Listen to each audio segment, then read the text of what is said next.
Well, hello out there. This is Meg Sesko. Let me refresh that. Refresh the chat. I don't know what that was. Slight technical difficulty. Anyway, hello, this is Meg Sesko, and welcome to Start Growing Hydroponics. I am here in the studio and speaking to Dave Murray, who is our expert gardener. We just affectionately call him Farmer Dave. And he's down in my state. I say it's my state now, even though I wasn't born there, in Florida, and I'm up here in northern Maine. So we've got the East Coast of the United States covered there. Dave, are you there? You're literally just right up the road. That's all. Just keep following I-95 and I'll find to US 1. You'll find us. Yeah, in a couple days. You got it. Oh, put Twitch on my phone. My son is telling me what to do. I guess these comments aren't good enough, or I don't know why he wants me to do that. So anyway, before we started the show, it gives you a view.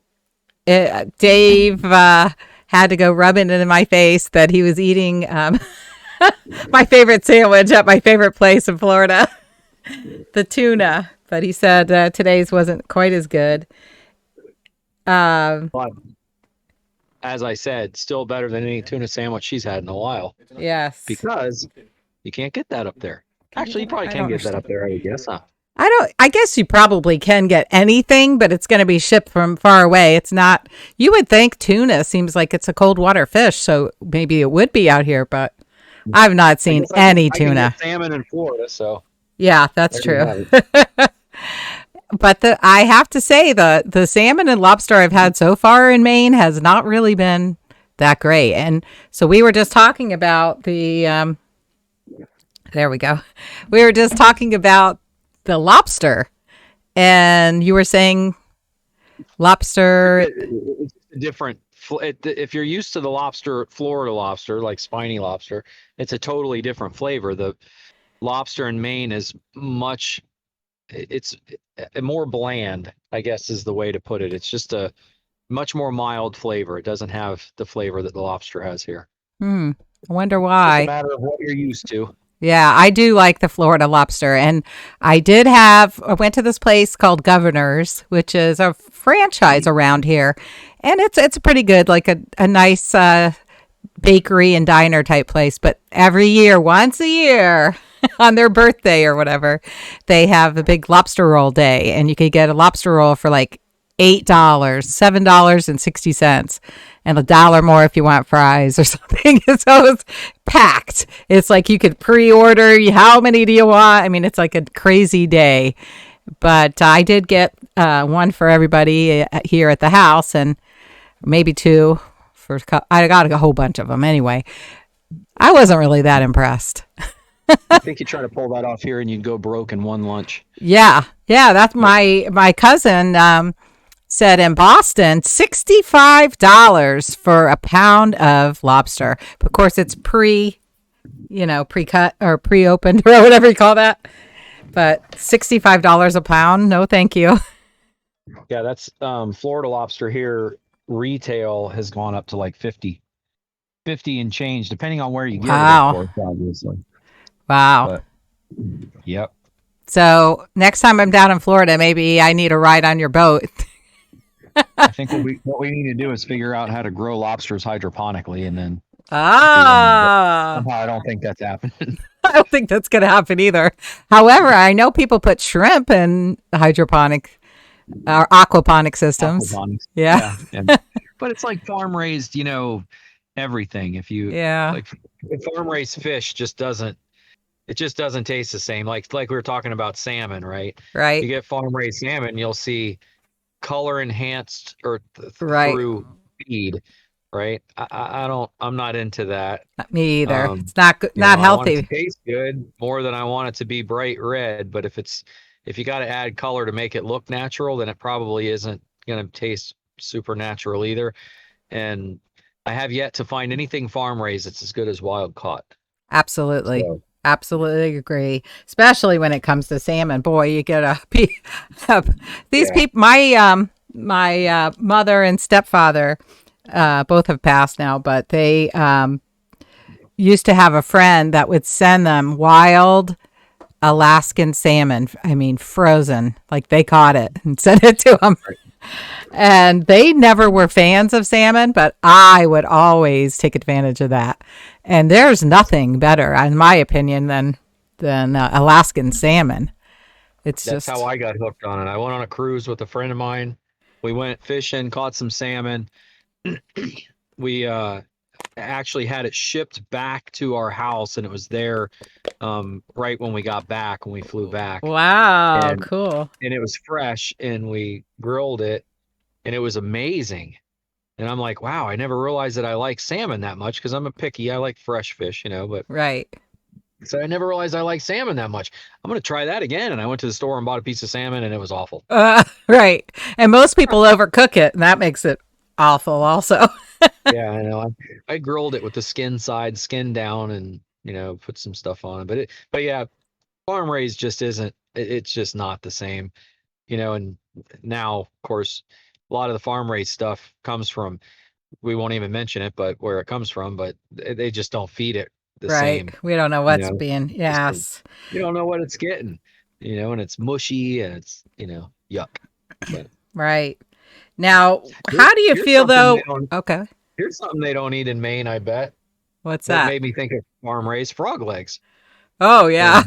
And No, farm raised frog legs are terrible. A lot of people are I thinking can't frog legs in imagine. general are probably terrible, but frog legs are good when they're fresh and wild. But you gotta get those ones that are from farm raised, and they're tough and gigantic and taste like mud. Hmm. Mm. Wonder if anybody farm raises alligator. Oh yeah, that's almost all of it is farm raised. Is it really? Yeah, Wow. I've never they have eaten these. it, but my What son loves it. what they do is they have these concrete tanks, and the concrete, the sun shines on it, keeps the whole tank nice and hot. And Oh, they then love it. you open up the lid, you look inside there, and there's like 100 Oh. little alligators that are 4 feet long, and they're like cooking in there, getting nice and hot, and it makes them it speeds up their metabolism, and so then they eat a lot faster, they grow a lot, quicker, and all that. Hmm. Um, doesn't look like a very fun way to. I mean, it's Spend like your Indiana life. Jones with all the snakes in the pit, right? Yeah. But it's alligators, and then they raise them up to like 4 or 5 feet, and they're real fat, and then they kill them. But same Ugh. same kind of thing, when they're in that yucky, like you can't get in the fresh water like an alligator, it's not going to taste the same. You just don't. I don't know. To me, it's just you can tell the difference for sure. Right, It's right, neat to see though. I mean, it's really neat to see how they raise those things and those like that. But then with all the hunting, the alligator hunting that goes on now, you can some of it, and not all of it is farm raised. A lot of it's farm raised, but some of it's definitely wild. right. Yeah, I was thinking most of it was wild, but makes sense that No, no, stores, by that far most of it. restaurants, yeah, probably get it farmed. Yeah, by far most of it's farm raised. Hmm. But So the smaller ones are more tender, and the bigger ones are usually what people kill when they're hunting. hunting. Those are the Yeah. ones they harvest when they're hunting is the bigger ones, and those are good bit tougher. But hey, if it's got good flavor, it just lasts longer, right? Right, right. Well, so how do you feel about, I know I bounce around a lot, but in the aquaponics systems, uh, like tilapia has never been a fish that I was ever a fan of. But and farm raised sounds even worse. But I know that a lot of people use tilapia down in Florida in aquaponic systems. Do you think that if you're feeding it, if you know what you're feeding it, is that acceptable to eat that, or is that nutritious at all, or do you not So recommend it? it is better. I've had the farm raised tilapia both as strictly a farm raised fish and as a wild fish, and lastly as an aquaponics fish. Um, in the wild, depending on the time of the year you catch them and where you get them from, they're not bad. In the As far as farm raised goes, they're almost always mushy and have like not the greatest taste. And again, I'm kind of partial to seafood as opposed to, farm raised. But they can get muddy if you get them out of the wild and they come out of like you know, a pond or something where the water's low and it's muddy. They kind of have a nasty, mushy, muddy taste. Yeah. But I have had them from aquaponic setups, and they're very tasty. Oh, Compared to the other two ways of getting them. They're to me they're better than any of the consistently better than the other ways. I think it's because the water is cleaner. So when they're feeding them for strictly a farm raised fish, they're just throwing a lot of food in the water. What gets eaten, and what doesn't. And there's nothing filtering that water out except, maybe maybe a biofilter that they might put in there. But like with aquaponics, the plants are eating all of the, the I guess the bio waste that comes out of the fish. So the water is actually clean because the plants are filtering all the waste out of the water to grow. So, yes. that being said, it's not that I go out of my way to eat tilapia, um, but I have eaten that fish in all those different ways, and aquaponics is definitely the best way to have it. Good. Good to know because I'm glad I asked you because you were able to you've tried it all different ways, so that made it Yeah, I've you've compared them been for able to sure. compare it. Yes. Yes. So Yeah. that's interesting because that's kind of what I was hoping that would be the case. Because I'm so enamored with the whole process of aquaponics and, a closed loop system like that. I, That I thought I thought the first time that I had it that I was getting ready to eat it. It was at a school, and there was everybody was there, right? And they had set up this aquaponics thing, and they invited us back when they had their first harvest of fish. And I got to admit, I was afraid that somebody was going to see the face I was about to make when I tasted it, and I didn't want to do that. But I took a bite of it, and it was good. I went into it thinking it was not, I didn't have an open mind. I thought it was not going to be something I liked, and I took a bite of it, and I was pleasantly surprised that it was, it was not bad at all. It was pretty good for freshwater fish that was, raised in a farm. It was pretty good. right. So Right. it's a neat aquaponics is a really neat way to grow, the whole thing. It's a little more complicated than hydroponics. There's a lot more variables involved, um, especially where you live. You can't necessarily recreate everything in an environment. Um, and up there, especially, it's too cold. Tilapia would never do good in Maine. Right. So up there, they probably would use catfish Well, or something more. there is a place that I want to work with up here called Micmac Farms, and it's like an Indian run, like Native American. I don't even know if we can say Indian anymore. I don't. If I say Indian, I certainly don't mean it with anything bad. That's for sure. With any bad intentions. But the Native American place that they have a fishery, I guess is what you call it. But Yep. and they're growing trout, Like and rainbow trout. yeah, like rainbow trout. Mhm. Yep.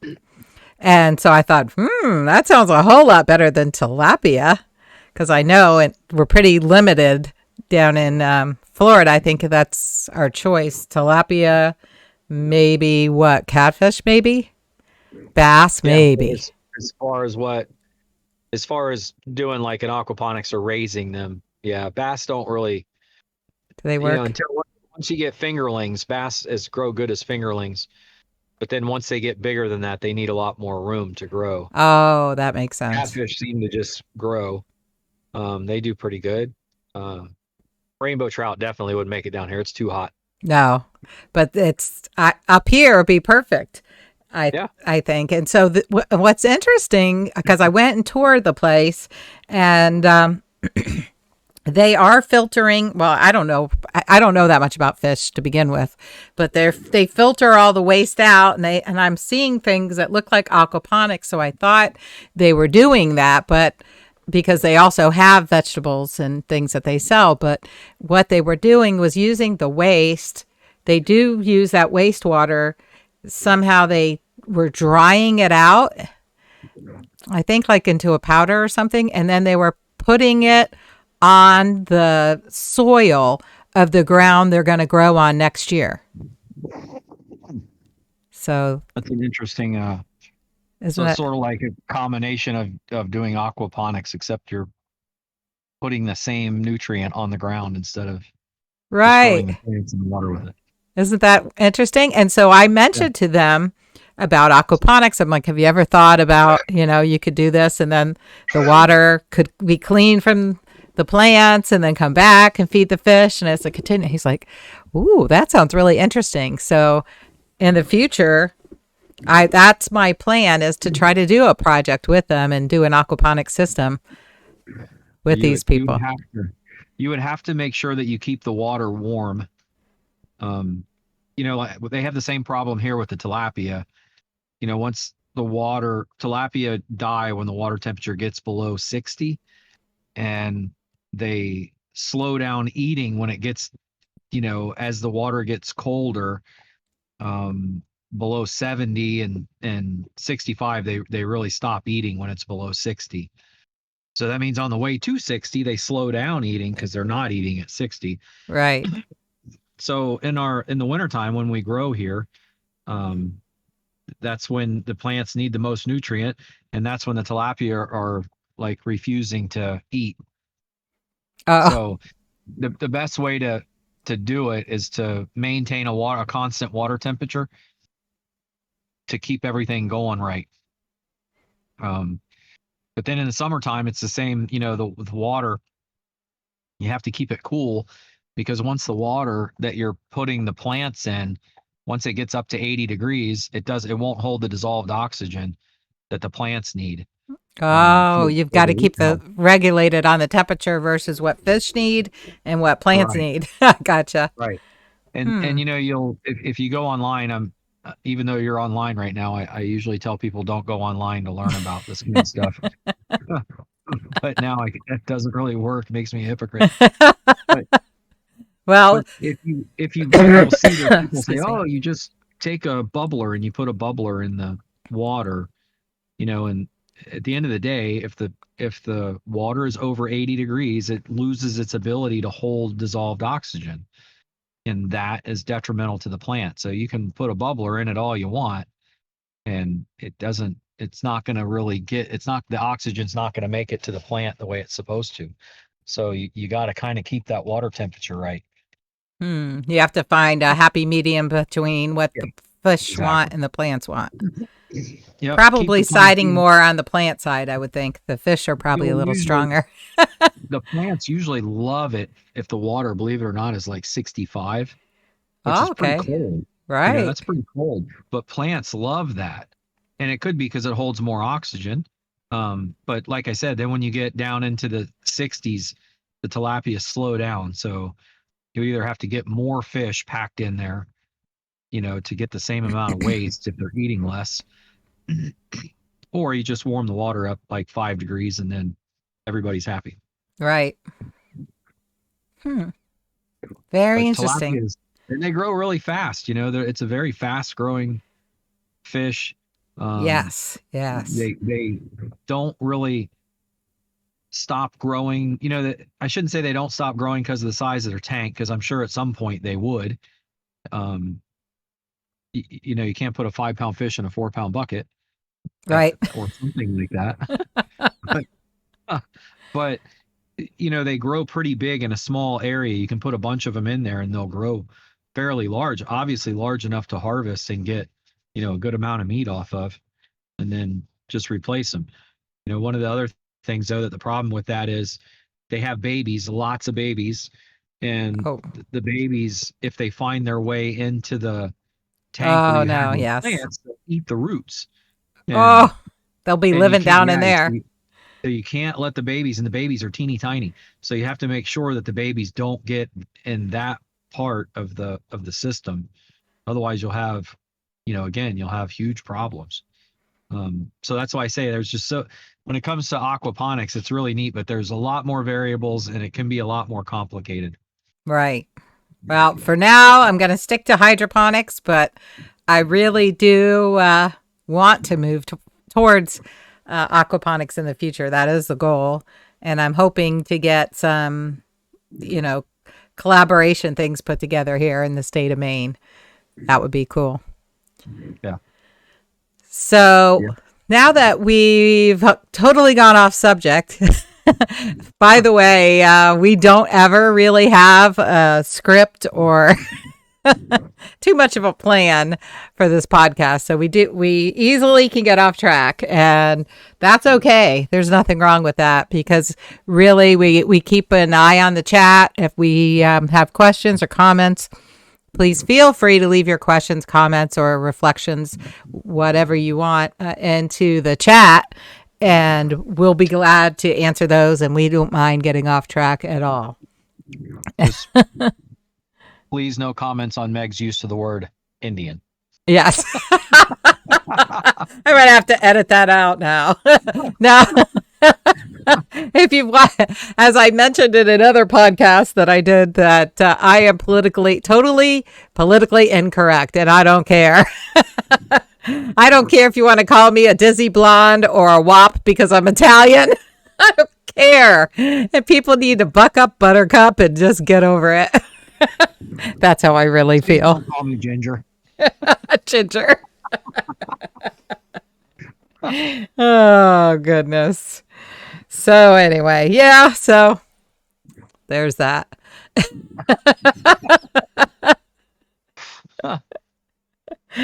One time my son and I had this idea, since they're going to have to change every name that has anything to do with an Indian in it. We'll go to all the high schools. We'll get into the basketball court business. We'll make a big stink in every town. Can't have it say Indian. They'll have to sell them the basketball court. We can redo. There you go. So yeah, how about that about getting off track? That's a good idea there. Is that a good idea? How to cash in on every crisis. Right. Don't let a good crisis go to waste. There you go. But yeah, I think they went way too far on that. I mean, poor Washington Redskins. I was like, why can't they just be called that? I don't. high school in Merritt Island. Oh yeah, Edgewood Indians. Yeah. Did they have to change that? But Yeah. I think the the Native American population is probably the least offended by that of anybody. Exactly. The Cleveland Indians, I think they were really upset that they were going to take that away from the Indians, because that, well, how was that a bad thing to make your team the Cleveland Indians? Do we think we made them the Indians because they're a bad thing? You'd have to cancel the movie Major League and just get rid of the whole movie, and that would be terrible. Oh, I don't know. The Major League? I don't know. I know. You never seen Major League? Did I ever see Major League, Brett? No. I don't think I have. I might have to watch that. Movie. That movie's funny. Oh, is it? Oh, yeah, that movie's really funny. Oh, there is that FedEx. Oh, my thing's right in front of the door. Catch him and see if he can take that. So I have on the floor there. Okay, great. So my iPad, just to get off the subject again, my iPod thingies, what are they called? AirPods. AirPods came with my brand new iPad Pro, which I love, but they won't charge now. I've only had them not even 90 days, and the AirPods don't charge in the charging case. So anyway, that was FedEx. Recommendation to you. Yes. Have a 12-year-old kid, because they can walk you through everything in technology. I know. Believe me. My son is 26, but he's pretty up on it.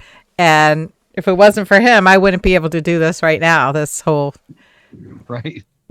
Yeah, no clue. Twitch, and never even heard of these things. Twitch, and what's the other one we're using is I forgot what it's called. Starts with a D. Discord. Yeah. Discord. Discord. Yes. So I never had heard of these Advertising things. dollars like that. So anyway, yeah, I know. I don't think they're looking for On me. Twitch on what's the other one that we're talking about? Yeah, I know. That's the one we're talking through, Discord, but I had never heard of that before. So I haven't either. It sounds like it doesn't sound like the greatest name in the world. no, it doesn't. Discord. Follow me on follow Follow- me and watch Discord. With much Discord. Yeah. Follow me as I sow Discord. Yeah, it's strange. Anyway, But my so 12-year-old didn't know what that was because when I asked her to download that on my phone, she's like, "What are you doing that for? How do you know about Discord?" yeah, she was shocked you were in the loop all of a sudden. I just looked at her and I said, "Oh, I mean, I'm Yeah, all about that. We go way back. I'm hip. I know all about electronics." But you're right. It's amazing how much the kids know. Amazing. What's amazing is that they can figure it out without any, like, they don't need anybody to show them. They just go in there and just start tinkering around with it and they'll figure it all out. Yeah. And even they keep getting younger and younger. Kids 3 or 4 years old can take an iPad and download games, start playing. Oh yeah. They'll Crazy. put so much stuff on your phone you won't be able to use it. Right. But anyway, so wow, we totally So you want to talk about some lights? sure. Lights, camera, action. Yes, today's subject was supposed to be about talking about some lighting. So I'll just let you take it from there. What kind of Well, lights do you like? We had talked before about, you were looking at LEDs and, I've always used HPS and metal halides. And so with metal halides, the difference between an HPS and a metal halide is just the spectrum. An HPS is more of a yellowish color, yellowish orange, and metal halide is a very white light. And Okay. and the And what does more HPS stand for? Just for high pressure sodium. high pressure sodium. Okay. It's a type of bulb. Okay. And so with our son, like in your case, you talk about growing marijuana, or you can talk about growing strawberries under lights. Believe it or not, there's the majority of berries are grown hydroponically now, and in a lot of cases, some cases are grown indoors, with light. Well, when it's time for example, marijuana to flower, does it in the wintertime when the days are shorter. So in the wintertime, our sun, the light that we get from our sun, the sun is actually the same color, but because of the atmosphere, the light that we get from the sun is much more orangish red than it is in the summertime, where it's more white because of the angle that it goes through the atmosphere. So that's the difference. So when you take plants and you want to start them from seedlings or cuttings, and you want to veg them, they call it, and you're growing them, you can use a white light. They have like switchable ballasts where you can go from metal halide to high pressure sodium. You just change the bulb, switch the ballast and change the bulb. But so they'll grow quicker under a metal halide, but then they don't flower as good under a metal halide. For that, you want to switch to high pressure sodium. So you can do that and change your lights. Now with LEDs, you can just change you can just change the spectrum of the light and do the same thing, because that's really all it is. Now, So I have never seen. sorry. Go ahead. Is No, the that's all right, go ahead. spectrum of the light, does that mean like the intensity of it or the color of it? Is that The color of it. That's what I thought. Okay. And then so what you were saying is when you want it to get to flower, you want it to create it like it's the sun in the winter? The flowering is done specifically with respect to marijuana. The flowering is done with the amount of daylight and the amount of dark.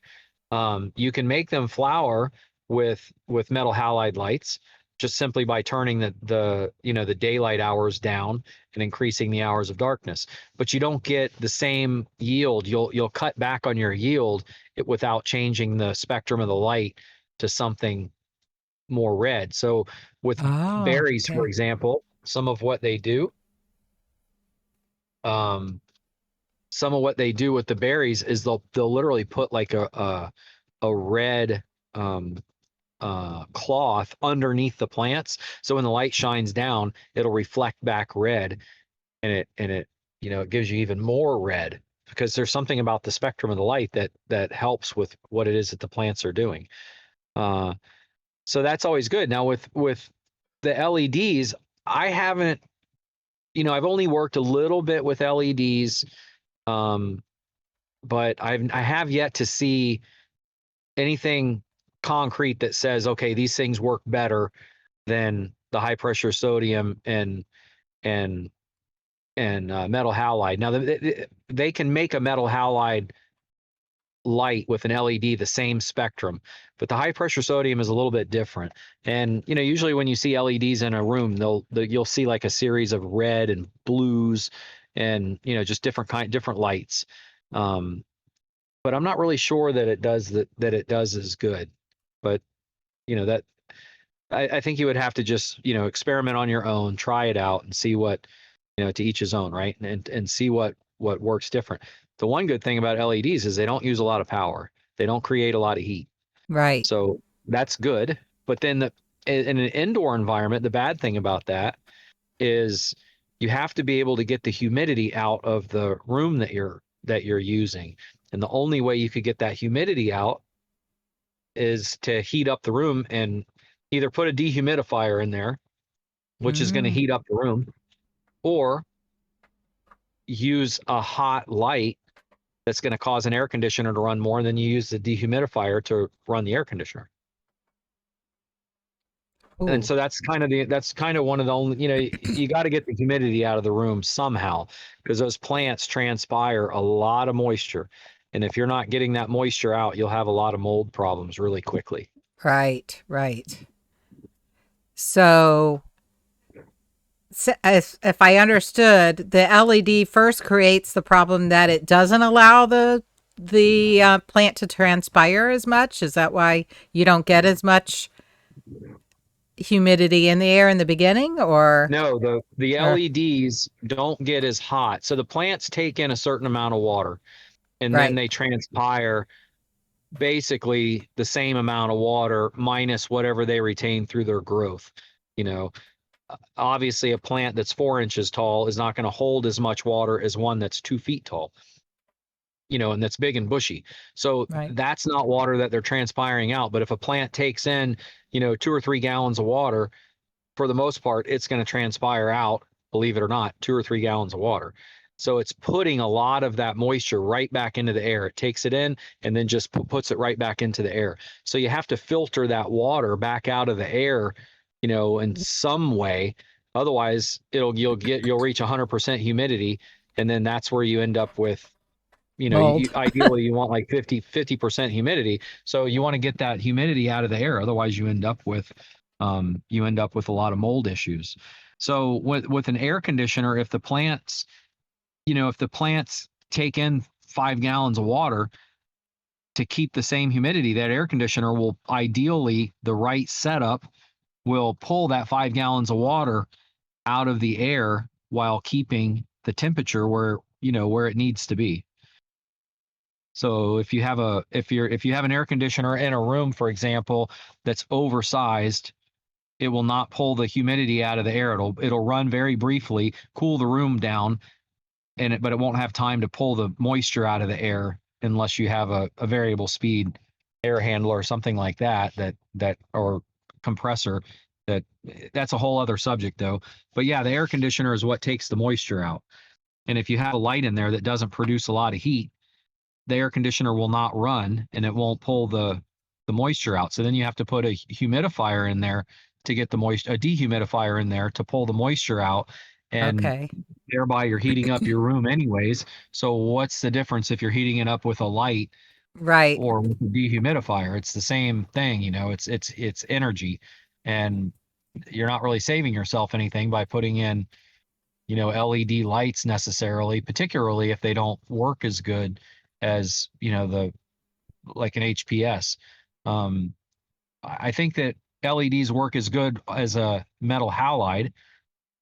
I'm not really sure that they work as good as, I'm not really sure the spectrum is exactly the same as it is with the HPS. Hmm. Well, I definitely am fascinated by the idea that we can use the give the plant, say, 5 gallons of water, and be able to have the plant transpire that much, grab it back in through the mini splits or air conditioners or whatever you're using, and be able to get that water and reclaim and reuse it. That to me is awesome. That's just amazing.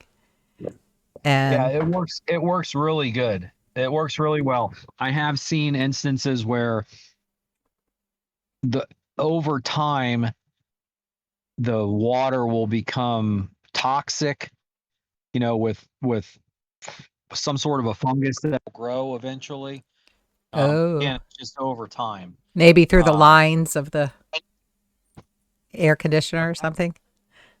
what's that? Maybe coming through from the lines of the air conditioner or something. It's well, I think that it's because there's a lot of moisture always on those fins, always on the coils, and I think that it comes from those coils, and eventually you just get something on there, and it doesn't. You can't get it off.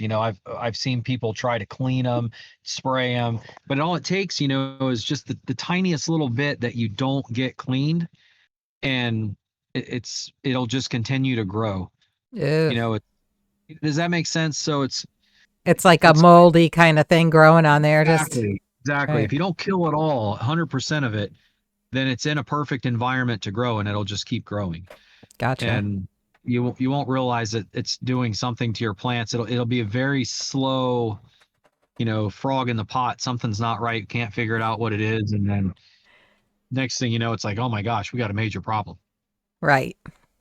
Um, so that's why I always prefer, like, I really speak highly of reverse osmosis systems, because Yes. then you don't have to worry about any of that.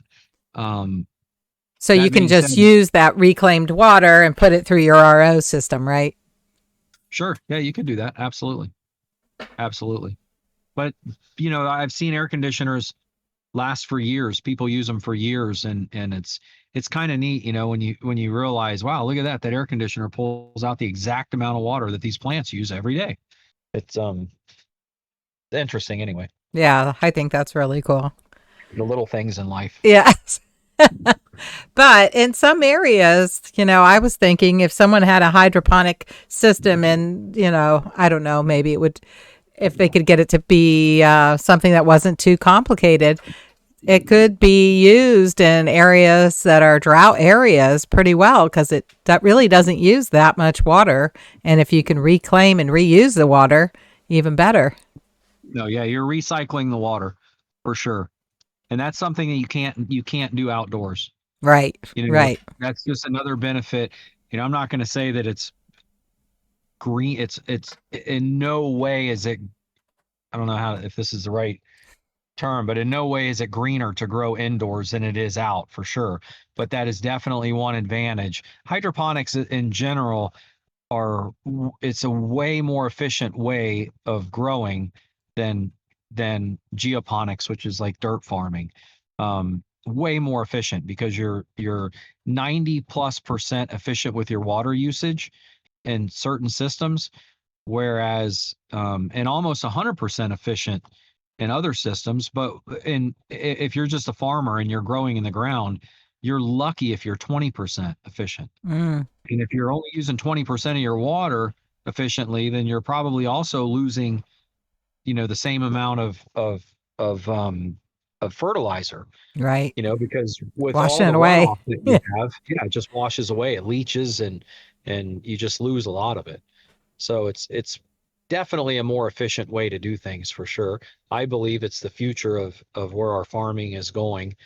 I think that in the near future, I think you're going to see that we're not going to be getting our food from everywhere on the planet the way we do now. It's just, Right. I think it's kind of Right. coming to a stop. I've been It's reading the I call it the bad book and then the good book. I have I have the bad book is the COVID-19, The Great Reset by Klaus Schwab, and then the good one is Perception of a Renegade Mind by David Icke.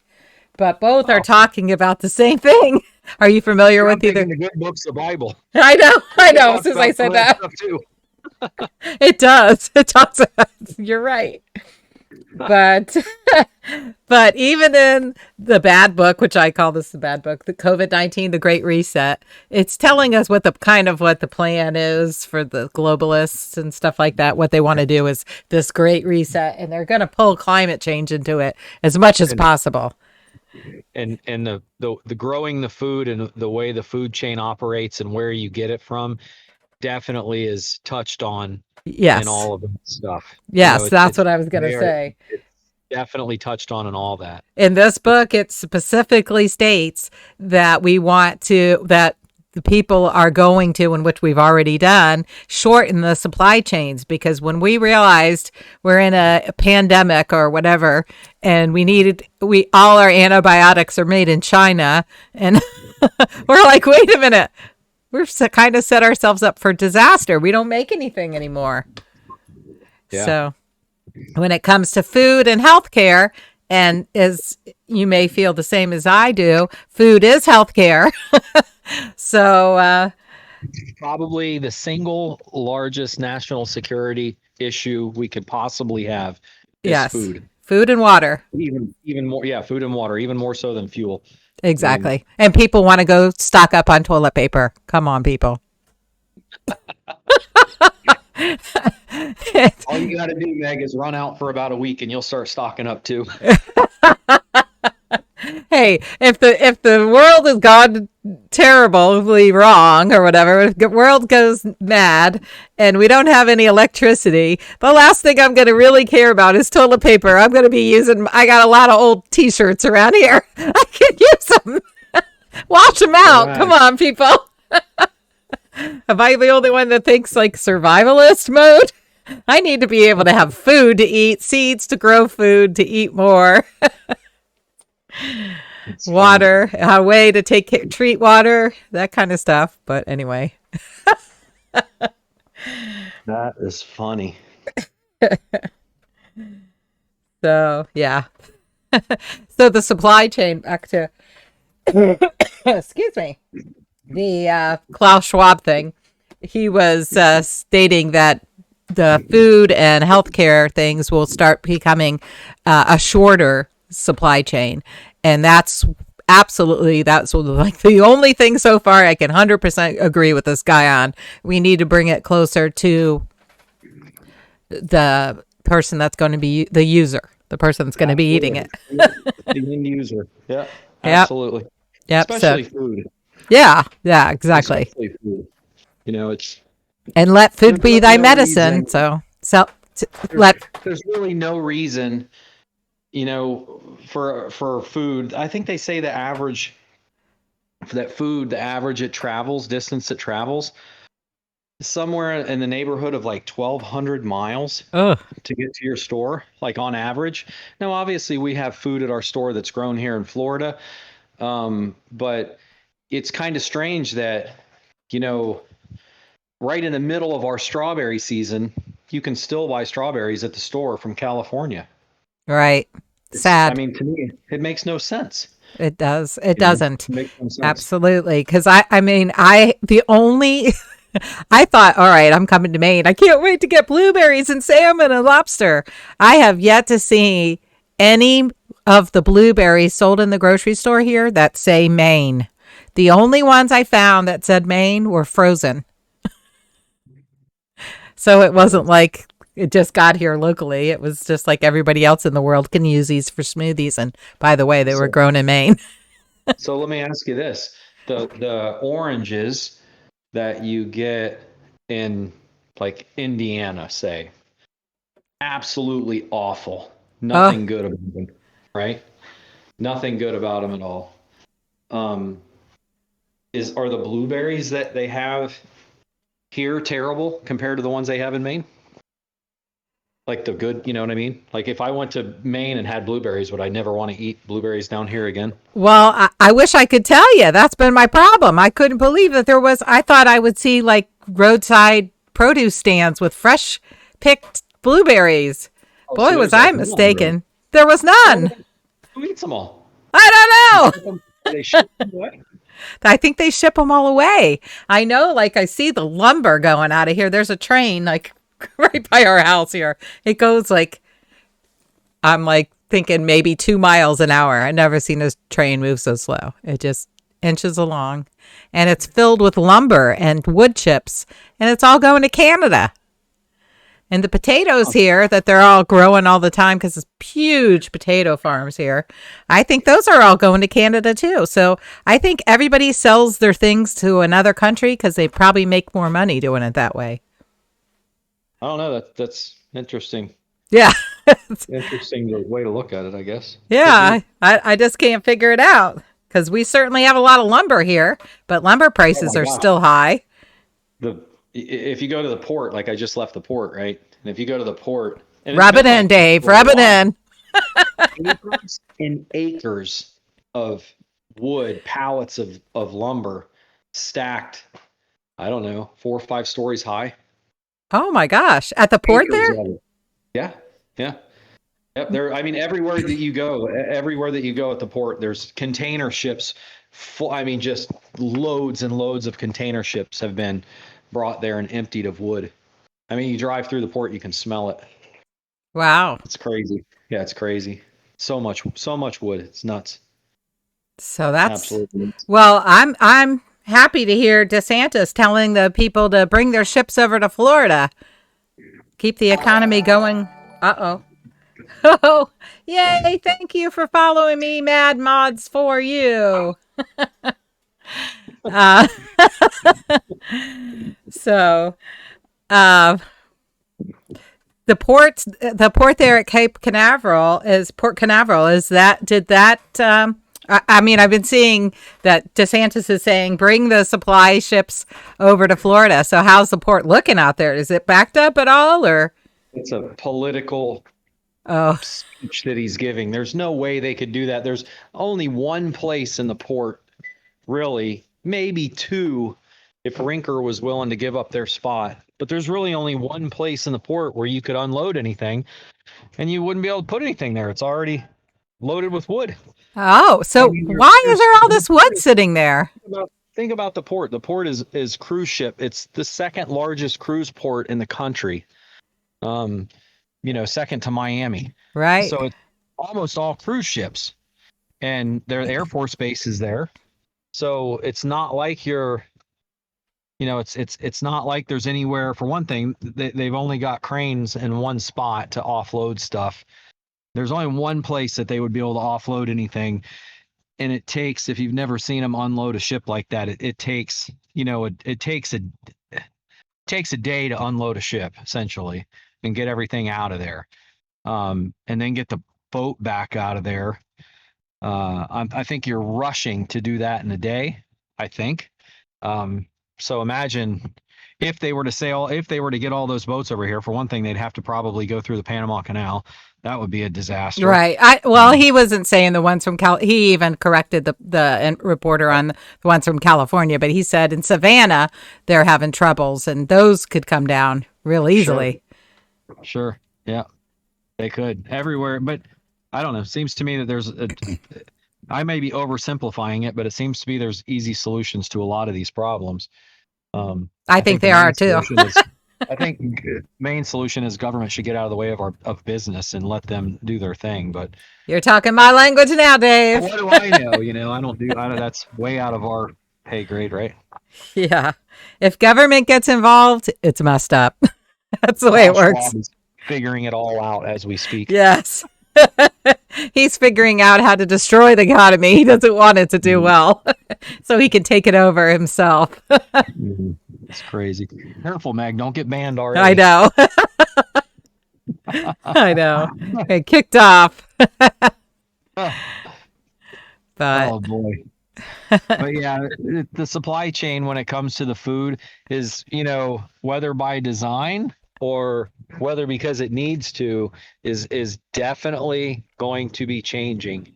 yes. Um, and I really do. I've said this for a few years, um, because I've been reading about the fact that this is going to happen, that these changes are coming for a long time, for Yes. many years, and I've been watching it, and it is happening. It's definitely happening right before our eyes. And when it comes to food, people can't have shortages. I mean, obviously that you can have shortages of food, but that's going to be the last thing that they're going to allow shortages of in this country for sure, because people will not like that, No. and people like their food. I mean, that's just, but you can grow plenty of good food. The technology is there. You look at in Florida particularly, you look at all the empty buildings, and I've seen buildings in other states that they've converted into doing nothing more than growing food for the local population. That's exactly what I think we should be doing. I don't know that it's definitely a heavy investment to do something like that, but there's plenty of money out there. If there's one thing that's for sure, there's lots of money out there Hmm. to do stuff like that. And, millions of dollars to us is a lot. There's millions of dollars to some people is not tons of money. Right. And at Millions of the end of the dollars to day, the Fed is nothing because they just print more. right. But at the end of the day, you can grow millions of pounds of food a year in a building like, say, a giant Walmart, right? Right. Or something of that Like a nature. closed down grocery store because, all Sure. those grocery Sure. stores that were in plazas and stuff, and then they all wanted to have their own building that they owned, which made sense, but there's so many abandoned buildings. It's not even Oh, funny. tons of them. Yeah. Tons of them. And if you just have like one plaza, and you go in there and retrofit the whole thing properly, again, I am saying that I don't like the LEDs as much, but you can run an LED you can run a bunch of LED lights on solar panels. You're gonna have a hard time running a bunch of metal halide lights, 1,000-watt metal True. halides on solar panels. But for LEDs, you could do that. And there's, for things like lettuce and greens, things like that don't necessarily need a ton of nutrient. You're not necessarily trying to make them grow super fast, right? Because they already have a very short grow period. Right. You could just grow them. You grow that kind of stuff in there, and you probably could do just fine, using LEDs. Microgreens, things like that grow really, really well under LED light because they don't, they're not flowering, right? They're just growing. Like some Right. microgreens flower, but for the most part, they're just growing. Yeah. You're just So, getting them quick. You just need it to kind of give a little boost, get it going, and you're harvesting. That's and why I it's do like microgreens. Yeah. an absolutely beautiful thing to see a lot of plants growing in a little tiny area. It's like, it's like, what would you rather see? One flower or a nice bouquet of flowers? Right. You'd rather see a nice big bouquet of flowers. And it's the same kind of thing. Would is it, you see one little plant, every foot and a half in the dirt, or would it be better to see like 50 plants on top of each other, growing in a tower? Right. Yeah. It looks so cool. Yeah, and it's, you've seen it. You've seen what we can do with the hydroponics. It's really fun. It's exciting. Right. And as I mentioned before too, I mean the greens are probably the easiest thing, but you're not limited to those. If you just have to use different nutrients for different types of crops. I know your favorite, tomatoes. Oh, yeah. Give me That's it. one tomato plant and it'll last me the rest of my life. Yes, it would. You can have everything off of it. But But that's you see those little, even the kids, when the kids would come to the farm and all the different schools and things like that, the kids, they love it. yes. It's very relaxing for anybody. If anybody wants to set up a farm, like a little hydroponic thing at their house, it's very relaxing. It's much better than watching the news or TV, that's for sure. Um, Yes. If and you could you see can my sit, t-shirt right now, I'm just going to stand up. So people watching can, it says the media is the virus. yeah, right. Isn't that the truth? Yes. So yeah, we got to get away from watching the fake news and get out in nature and appreciate and even stay in for nature. With hydroponics, you don't even have to go outside. But And it's the still food tastes, I mean, it's if it's done properly, it it's can be it can be the best that you've had. It can be as good as the best that you've had if it's done yes. properly. If Yes. you give, for example, like we were talking about lettuce, if you give lettuce too much nutrient, it's going to alter the taste. Or if you give it the wrong water, it's going to alter the taste. But if you grow it right, um, if you grow it right, you can't make it any better than if it has the perfect nutrient and clean water and Right. rainwater. Like that's anybody that looks in a field or anybody that's ever been associated with a farm knows that you can put all the water you want on that field and nothing greens it up like rain, and rain is just pure water. It's you know, in its Right. most basic form, right? It's not something that came out of a well or something that was pumped out of a lake that has a bunch of, road runoff in it or anything like that. It's just pure water. And you can take the brownest grass and put a good coat of rain on it. Boy, it sure does make it pretty. Right. Right. Think about all the snow. Even that just makes everything so. Once the snow melts, it's all And so fresh and. I'm in Florida. I'd rather not think about snow. Well, are you a born Floridian as well?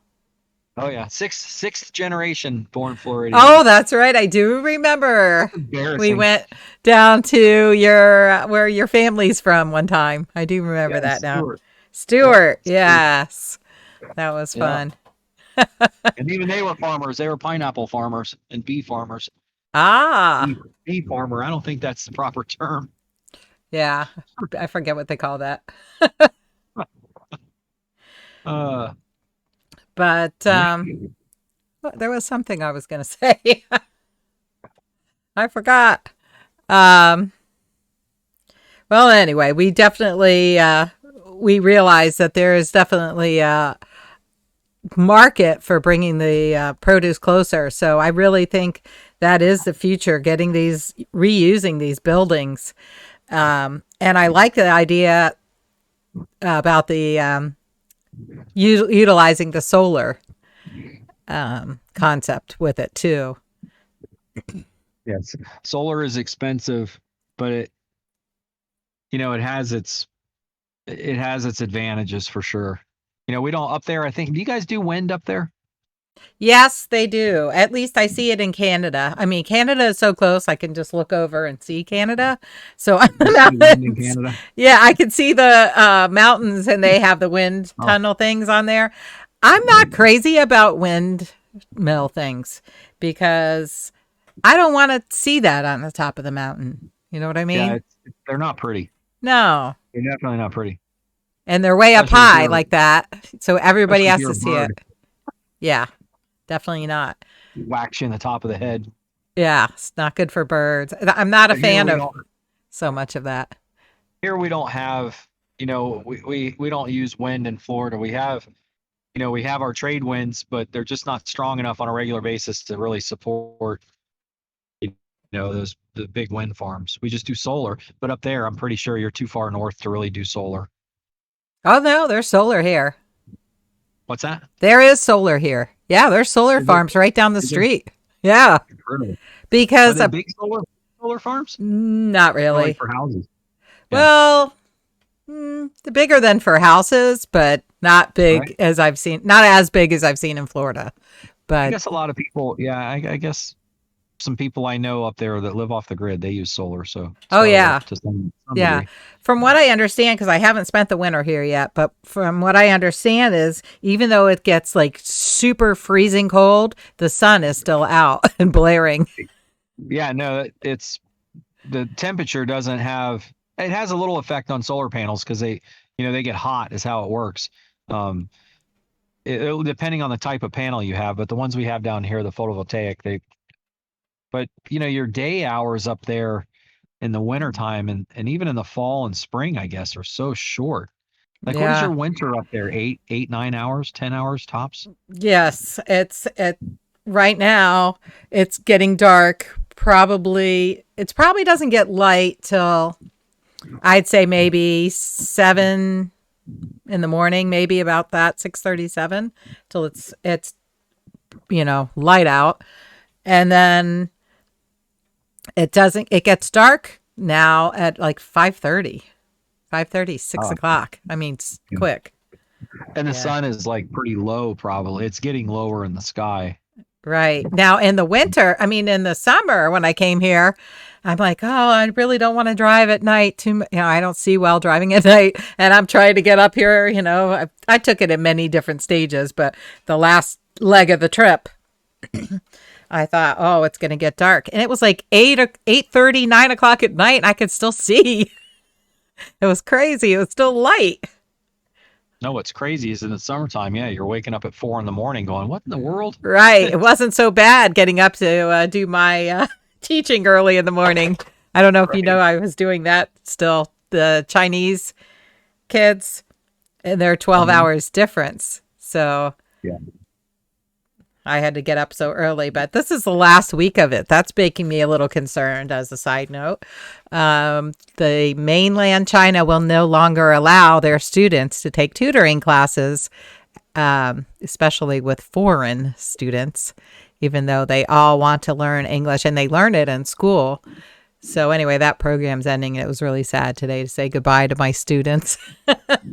Yeah, that's It sucks. well, guess what? The kids are always the ones that take the brunt of what the government does, right? I mean, Yeah, yeah, at the end of the day, that's who gets affected most, I think. yeah. It's terrible. Yeah, it's Terrible. so sad to see all these mandates. It's supposed to be no mandates in Florida. And then I'm seeing on Twitter that these people are talking about their kids that are mandated to wear masks at school. And I thought, Yeah. I didn't think there was that mandate was around anymore. I thought they took that off. It's politics. Politics, a politician will tell you whatever you want to hear. Or That. whatever you don't want to hear. If it's Someone not will tell you your what you don't side. want to hear. Yeah. Yeah, I feel bad. I hate wearing a mask. I don't think it works. I think the science is there, and I don't want to force anybody to do something like that. But when it Uh, comes to science, it's kind of like what we looked at the other day, right? You have to look at the source. And when like we were looking at the lights and the comparing the LEDs and the study that you had pulled up of the right. LED, and it was basically a study that was promoted and done by the company that sells the lights. And And their that, customer that probably said, "I'll rate you a good review." yeah, yeah, that's right off the bat, that's a conflict of interest. And that's the first thing that you have to disclose in a scientific study. And almost always conflict of interest will get your study, thrown out. Right, And that's too right. much of what science is nowadays. Oh yeah. Too much This of what isn't science that's being spewed out lately. It's propaganda, right? science. So it's Well, crazy. I would say the when it comes to those lights, though, I would say if you guys do this farm up there, Hmm. that another thing that with the lights too. But I was gonna say if you do the farm up there, you should do a side by side study and see what happens. The one thing that's better about LEDs for sure is the way they come on the panels, and you can do like you don't have dead spots because I was LED just going to lights are so ask you about small. that. Yeah. You don't have any dead zones. Whereas with like the other type of lights with bulbs, you have a hood that directs the light. and there's a big difference in the types of hoods and how the light overlaps, Hmm. and how you get dead areas and how far apart you have to place your lights to keep from getting those, I call them dead areas. It's just areas where the light isn't as bright, where it overlaps or where it misses. But you definitely have to look at the right types of hoods, which you don't necessarily have to do. There's no, with the LEDs, they have hoods for some of them, but most of them are just kind of like panels. Is that Um, because there's so many different tiny that it covers every spot?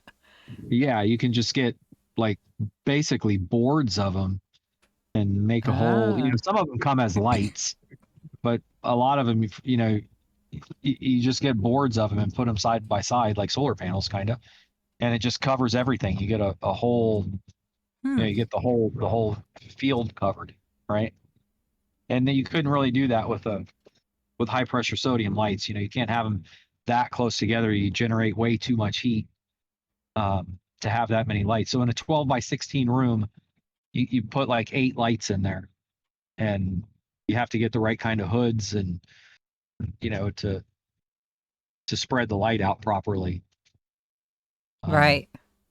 but it's And you you know said something one time when I was talking to you the other day, something about how you have to try to, like, you might have a hole, a dead zone or something. I don't know what it's yeah, called. yeah, And yeah. That's what I'm saying. You get the hoods that do the best to kind of minimize those dead zones. Sometimes you can have like a dead zone in the middle of a room, right. and you can put a light on a track that'll just go up and down that section.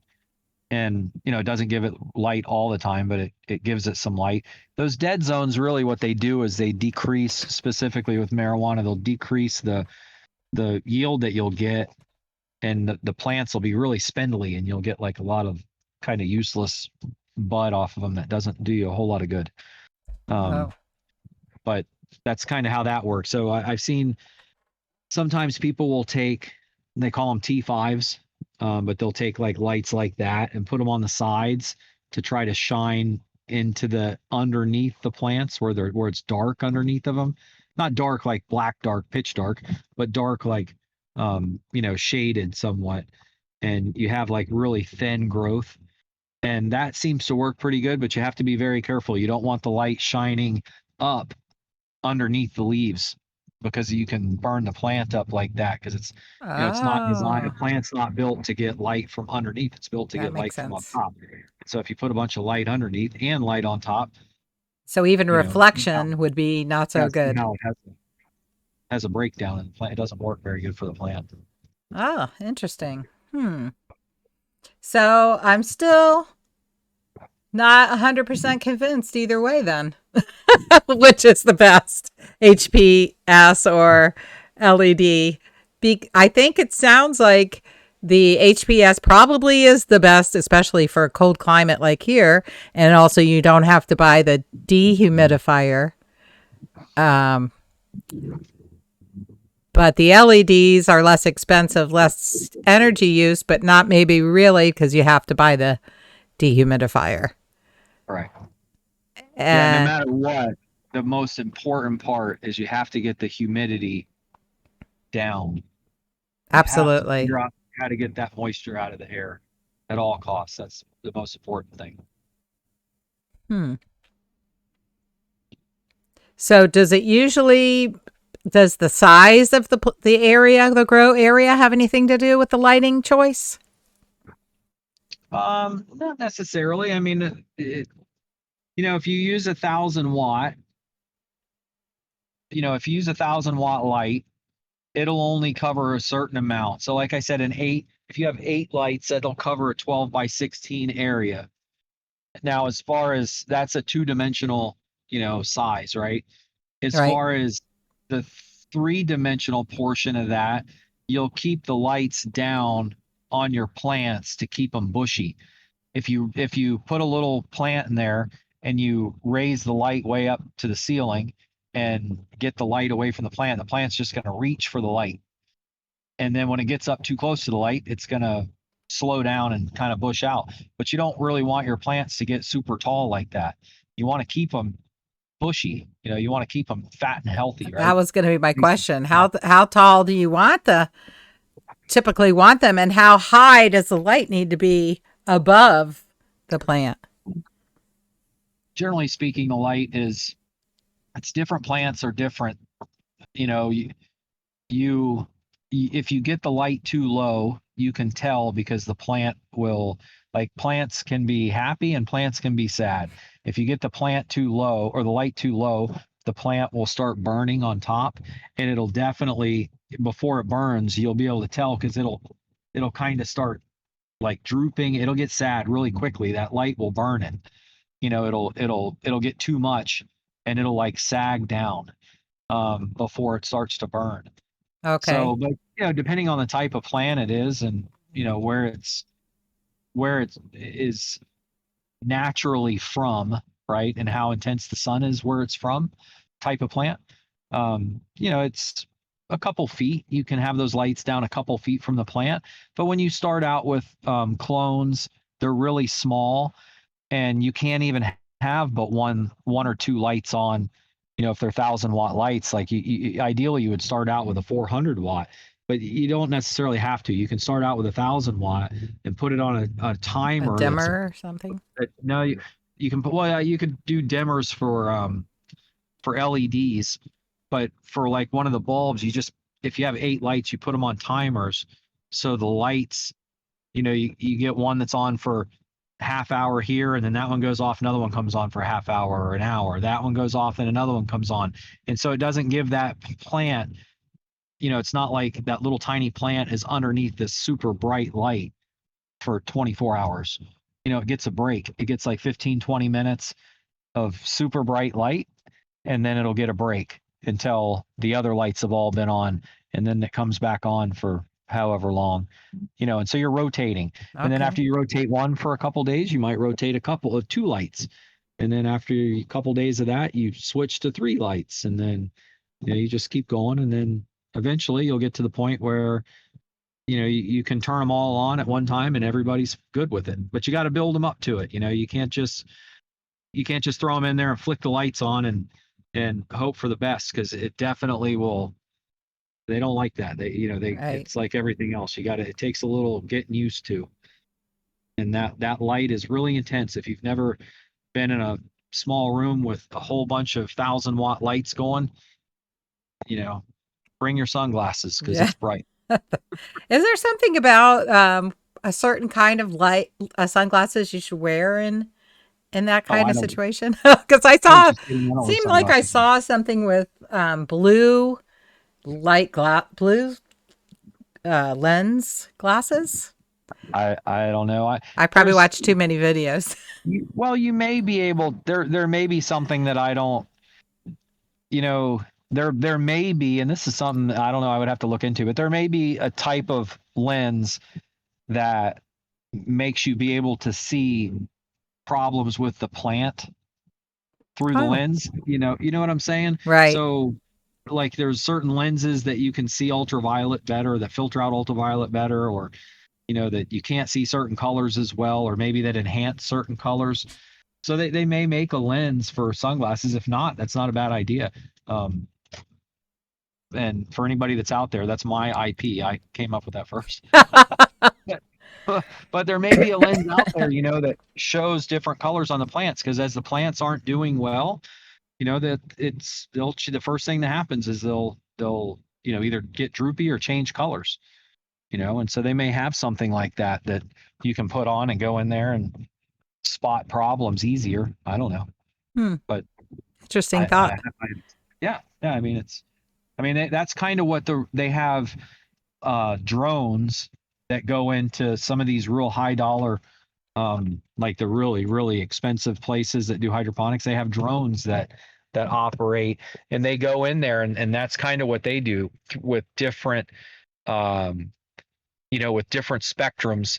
They look at the plants and they can tell disease really quickly and Hmm. identify certain parts of the room that would be super uh, hot, or that might have bugs, or that might have just any type of disease. So it could be something like that. They may have that for people, Hmm. possibly. Sounds good. They should. They should. Yeah. Because not everyone has a drone or a big enough facility to warrant a drone when they could go around and look at it them so they can be the drone. Yeah, yeah. It's you got to spend time in those rooms and look at all that kind of stuff. You can't just walk away and go back and expect it to be right all the time. The easiest way to prevent problems is to catch them early. Right. So it sounds like you're probably more in the old school camp, I would say, of people that believe it's more important to actually physically see what's going on with the plants. Would rate even higher than what it might say automated on a phone system or something like that, or is that not the case? No, you can do it either way. Now, I don't think that you can do it as well with just a camera and a phone. I don't think that's the way to go. But I think with that those, you can do it. I think that you can do it with like I said, the drones that know what they're looking for and that can spot the problems. right? And you can do it that way. Because they're very good. They have that technology down pretty good, and they're getting it better all the time to figure out exactly what's going on. That is pretty cool. But as far as the camera goes, it's kind of hard to have a camera that can see the top of the plant and underneath all the leaves, because you have to be able to inspect the plants, underneath like a lot of different places. You can't just have a camera on one leaf and then figure, well, if there's no bugs there's no bugs in the rest of the room. Right. You And may have bugs in the rest of the room, and that's the last leaf. And by the time you see right. them, guess what? Right. Too late. Yeah. Yeah. So it's, I think it's important then maybe to utilize both technology and actually physically being there. Because I was thinking like the technology that tells you, okay, looks like your pH is good, this is good, all these things are good, but then you're seeing something isn't quite right. You probably need that. Yeah. Well. Now they have that kind of stuff that you can go do your phone and keep a check on your water Right. quality, your temperature, all that kind of stuff. That's easily done. They have a lot of systems like that. But as far as a visual inspection, yeah, that's something that really needs to be, unless you have drones for all of that know, okay, this, and they have that, but these drones look underneath for this, and, searching for bugs, and we're looking for issues, and all that technology is getting better, every day. So again, when we talk about the future of farming, that's what it is, because, Wow. It's like everything else, it's big businesses. Right. And AI is coming in to take over the jobs. Yep, People all wanted to raise the minimum wage, but they didn't realize that meant they'd be not needed in many jobs. Absolutely. Yeah. But, you think about it, the amount of money that it costs once that technology is there, the amount of money to reproduce that and then have a worker that's free. Exactly. After so much time, it's all gravy, right? After you pay for the machine. That's true. Yeah. Yep. Well, that sounds great. Well, I think the whole lighting situation still isn't really settled for me, but I feel like I want to try to utilize the HPS system, since that is what your recommendation is, and particularly for the cannabis farm. I feel like that's going to be our best because of the fact we're not worried about heat as a problem. That's certainly not going to be. I mean, if anything, I want more heat because I'm in the cold here. So I think in the wintertime, you're going to be trying to create heat any way you can in a place like that. Yes. So I think that makes the most sense. In Florida, I don't know. I'm kind of torn which one would be the best, but I guess it like We need a controlled study, like you said, not one from, oh, thank you. Hello. I've got another follower. Logger. I'm not going to try to say that. Laberge music. Sorry, I just killed that name. It looks kind of German. Laber. Yeah, he's laughing. Yeah, sorry. I know I just killed your name. So sorry. But thank you for following us. So, it's French. French. Very good. Well, there's a lot of good stuff going on in France with hydroponics and aquaponics. I know they are really on top of it. That's a good country to do a lot of things like that. And also the algae, because I'm also really into algae and spirulina, and that there's a lot of that going on there in France. Anyway, not like I can't get off track again. But thanks for the follows. And anyone have any questions or comments, reflections, feel free to put them in the comments. Like, subscribe, follow, whatever it is you can do. This is a channel to be more of a collaboration. So we want your input, and we're basically just talking about things about how we can grow and produce our own food or cannabis or whatever it is you're trying to grow, whatever crop, to make it most productive, get the best yields, and grow at the fastest rate. Right, Dave? Yep. That's our main goal. Every time I say main anything now, it's like a big joke. It's the main goal. It gets old after a few weeks, but it still keeps coming in my head. I'm living here in Maine now. Everybody up there is like, you haven't lived here very long, have you? No, and they always ask, have you ever spent the winter here yet? So my whole tune might change. So far, I love it here. Well, it's like Florida. You're not officially moved down here until you know you can spend, summer after summer. Right. And I never mind the heat usually. I love Florida. I thought I'd never be anywhere cold. If I look at ice, I fall on the ground immediately. So I know that Maine is not your thing. I got a good set of spikes. I don't know. Yeah, I see that. They sell those the cleats with the metal bottoms. I guess that's so you can walk around on the ice too. I don't know. Yep. So. All right. Well, I better run. I got some work to attend to. Okay. Well, I appreciate your time, Dave. It looks like we're coming up to close to 2:00. And so I'll go ahead and say goodbye to you. Appreciate it. And talk to you next time. Okay. Hopefully we'll be soon. Okay. All right. Bye. Take care. So if I hang this up, disconnect. Hey, I'm still here. Okay. I think last time it was because I was on a video call with him, which I apologize for. We wanted to do the video call, but Dave was driving around and he was down at the port in Port Canaveral eating my favorite sandwich at my favorite place just to kind of rub it in my face that I wasn't there. I don't know.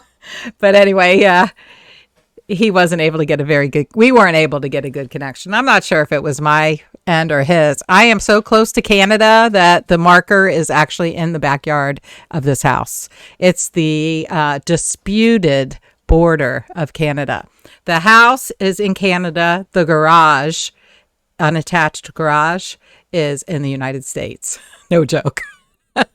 But they disputed that border, so the river, which is just walking distance over here, it has now become the undisputed border of Canada and the United States. But I am way up here in northern Maine, way, way, way up out of my element since I've lived in Florida for over 30 years. So this will be an interesting winter. But for those of you that don't know, we are... the sandwich is it's called fish and cheese sandwich, but which doesn't do it justice at all. It's like a Philly cheesesteak, except it's made with tuna. You can get it with tuna or mahi-mahi, but I always get it tuna rare. It is amazing at Grills Seafood. It's in Port Canaveral in Florida. If you ever get to that area, I recommend it. They do have a Grills also in Melbourne, Florida, a little south of there. But the one at Port Canaveral is my favorite. And that sandwich is, delicious. Anyway, everything, the margaritas, Grills margaritas, amazing. Everything at Grills is great. But yes, no, well, I am going to be starting. The question was about growing in Maine, and I am going to be growing cannabis in Maine. That brings us to the segment, by the way. If those of you that do follow, I try to do what I call peas in the pod. And all that means is there's a subject that we talk about that starts with the letter P. That's it. Today's P in the pod is, and I hope I can do this right. If I go to live, it's my keyboard. So I think, there it is. Okay. So the P for today's P in the pod is prefab. I know that's a weird thing, but I wanted to share what we're building because we are starting a farm here in northern Maine to grow cannabis. So it's been a little bit. This is a solar generator I'm looking at. Let's block that. Anyway, Best Barnes, yes. Prefab. Does anyone know much about these prefab buildings? Because this is what I've ordered to build because we're running out of time. It's getting cold, and I didn't order it from Home Depot, but this shows a nice picture of what we ordered. And it's got, you build it yourself. So it's got a whole kit. It comes with all the materials and you put it together. So this is called prefabricated, but it also has, it shows you this person. See, it doesn't even come with the roof, just the plywood. You have to, I think we're going to put a metal roof on, but it ends up to look something like this, hopefully. But we're not going to do this fancy schmancy thing because this is going to be a barn to grow cannabis. We're hiding it in the middle of this land that we bought, just a few acres. But it's kind of pushed away from the trees and stuff. So we're just starting everything. And my goodness, it's late October already. I'm in trouble. So I've got the building, the prefab barn ordered. It's going to have 2 levels. This is the top part. It's got like a loft of the whole top part. So hopefully we can utilize both the top and the bottom. But there's like the trusses. They come, you have to assemble them, but they come all, everything comes to cut for the size. 16 by 32. So it should give us, and we've got 2 levels, so it should give us plenty of grow room. But yes, that is going to be what we're going to build and what we're going to grow in. So at this point, I've got it ordered. Yes, yes, prefab growing facilities. Fire hazards, yes, that could be absolutely could be an issue. We're going to over insulate if that's possible. Planning on putting in a lot of insulation and a lot of spray foam and caulk. We want to seal everything super tight. I think it'll work. And we're just basically so desperate to get a building built right away. And I'm like, how can I do this the fastest way? Because pretty soon the ground is going to be too frozen and hard and to be able to build a foundation, because we want to put a concrete foundation down. Then you got to build on top of that. I am way out of my ballpark on this, but we do have a contractor. But then it comes up to all those Thank you. Definitely will work. Thanks for the confidence. I think it will. And Farmer Dave will be coming up and helping us set it all up correctly. So that will be good. But yeah, we're realizing we have to deal with all these permits and all that sort of thing. And that's no fun. I did read about engineered wood and was a little bit concerned about that. In California, they say they have some Proposition 64 or something where they say, I don't know if it says anything about that, but they say the engineered wood could be cancerous. But I don't think that the engineered wood is basically going to be all on the outside. So I don't really think with as much much insulation and foam insulation and everything else and drywall, I don't think we're going to be anywhere near the actual engineered wood. That'll all be on the outside. So mainly. So anyway, yes, exactly. Everything in California is cancerous. That's true. They do kind of go a little overboard. But I agree with some of the things they do say. And also in Europe, you guys have a lot more rules and things, which I agree with usually. I feel like, well, if you can't buy this thing because of this chemical in Europe, why are we selling it in the United States? I don't feel like the Environmental Protection Agency is probably as strict here in the United States. I think they could be bought off. I think it's all about the money and not only slightly about the protecting of the environment, unfortunately. But yeah, for sure. So anyway, that's the plan. Prefab building out in the middle of nowhere up here in northern Maine. The population in Aroostook County, which is the largest area for a county in Maine and even on the eastern coast. But the population in this county is only like 2,000 people. So it's totally different than being right there in the middle of everything close to Orlando in Florida. So I'm really enjoying it, but it's going to be, yes, thank you. Thank you. It was nice to talk with you, and definitely come on again. I'm going to try to be more consistent Tuesdays and Thursdays for sure. Hopefully Tuesdays, Wednesdays, and Thursdays from 12 to 2-ish, 11:45 to 2, something like that. But thank you very much for tuning in. And for everyone that's tuned in and followed, I really do appreciate it. I will be keeping everyone updated on the farm building. It's going to be a real challenge, but we're going to get it all done and we're going to document it along the way. So thank you again. And look forward to talking to you again tomorrow. We'll see you tomorrow sometime close to 12 and around 2 till about 2 o'clock Eastern Standard Time here in the United States. Of course, that's totally different everywhere else. All right, take care and have a great rest of your day. Thank you for tuning in.